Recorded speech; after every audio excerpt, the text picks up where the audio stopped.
If you ask me, one of the most important things in any business is to optimize our customer support experience. And from running a software as a service business now for 3 years, I've noticed that there's nothing more fulfilling than if we can find a way so that our customers can find answers to their questions much, much faster, and we can focus on other things that are maybe more important. Like we want to build new features, we want to upgrade our customer workflow, our onboarding, whatever it is, we want to reduce our support tickets.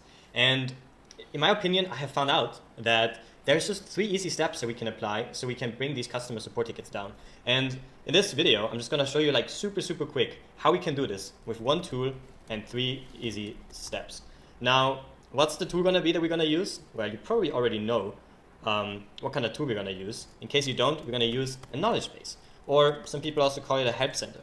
Now, what is a help center? Well, it's nothing else than a website that serves a library of questions that your customers might ask, and it also provides already instant answers to these questions. So in this example, I'm going to be using a help center or a knowledge base that I have created with HelpKit, which essentially is a tool that helps you to turn your Notion help article, your Notion docs into a professional help center. So I can write all of my help articles here in Notion, like a tool I've been using for years, super easy, and then turn it into a professional help center website.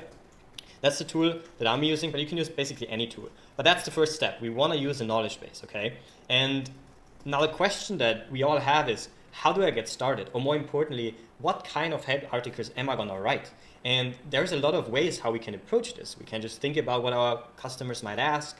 But like in my opinion, the best way to find out, and also our first step to find out what content we're going to write, is taking a look at our support ticket inbox. Now this can be your email, but this can also be like a tool that you're using. Essentially what we want to do is we want to take a look at our customer support tickets that are coming in. In this example, someone asked, how do I upgrade my plan, right? And what we're going to do then is we're going to immediately take the answer that we have provided for this one customer and turn it into a knowledge base article, into a help article. As you can see, this is what I've done here.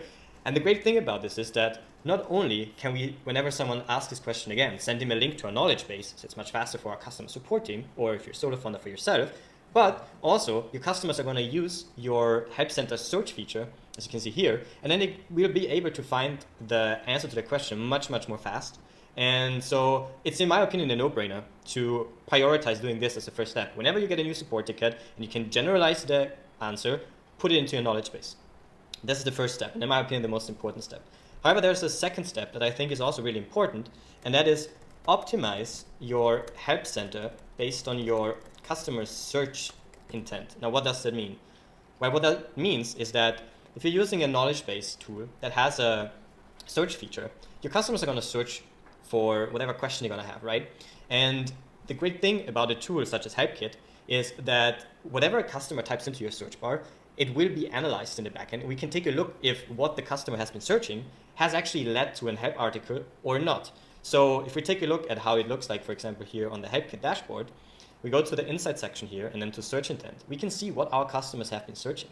And what I can immediately see here is that a lot of people have been using the search bar to look for the keyword around changing the background. However, I don't have the article yet. There's a feature in my tool that you can technically change your background, but I haven't wrote a help article. And this shows me perfectly that it is time for me to write this help article and help people to not get stuck on the search. If you take a look, for example, here, one of the more popular successful searches, we can see that Visa payment was one. And if I take a look down here, we can see someone searched for Visa payment and they immediately had a search hit and they were redirected to this help article that I've written, what payment methods are available. That is amazing. But if we take a look more about the background thing, we can see, oh, someone actually had a search miss, and that is horrible. So what we're going to do is we are going to create a help article for how to change the background color or image or whatever it is. And then we're just going to go in here and we are going to remove all the queries that revolve around this, this search intent. And then we can go on about our day and we know that all of these questions will be served. And if we take a look at how this can be applied in real life, my good friend Ollie from testimonial software Senja has been actually doing exactly this. And I've chosen this example because they actually have been doing a help article exactly about changing the background. And one interesting thing that Ollie was pointing out that I want to show you, a very powerful thing, is that sometimes you will have questions, or users will ask questions about features that you might not have yet. You're working on it, but you don't have yet. And your immediate response would probably be just not write a help article about it, right? Because you don't have the feature yet, so you're kind of scared. But what Ollie, for example, is doing here, if you scroll down, can I change the background of my wall of love? If we go into this article, and you can see you want to change the background color of your wall of love. Currently, it's not possible, but we're working on this, right? So this is the approach you want to take. You want to get all the possible questions your customers are going to have and catch them before they send you a support ticket. And that's step number 2.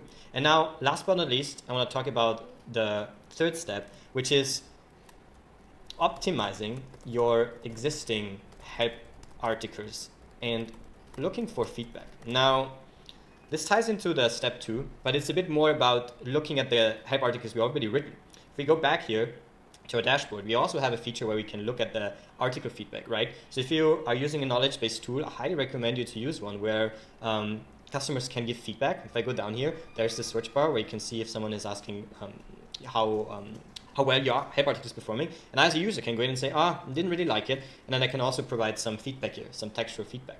And if we go into here to the dashboard, we can see that this is exactly what is going on.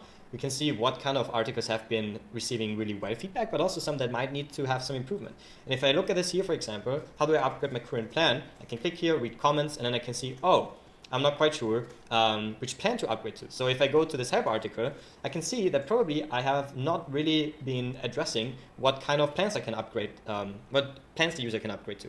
And so I'm going to incorporate this into my help center. And then next time, people are not going to be worried about like how to upgrade the plans. And that's basically it. These are 3 really, really simple steps in my opinion, but they are the 3 steps that are going to make the biggest impact into how to optimize your help center or knowledge base and how you can drastically reduce your support tickets. If you have any other tips and tricks, I would love to know about them. Just drop them below in the comments. And yeah, I hope that really helped you. I hope that you are gonna receive less support tickets in the future and you can focus on like what matters the most, which is like helping your customers to have a great experience. All right, cheers.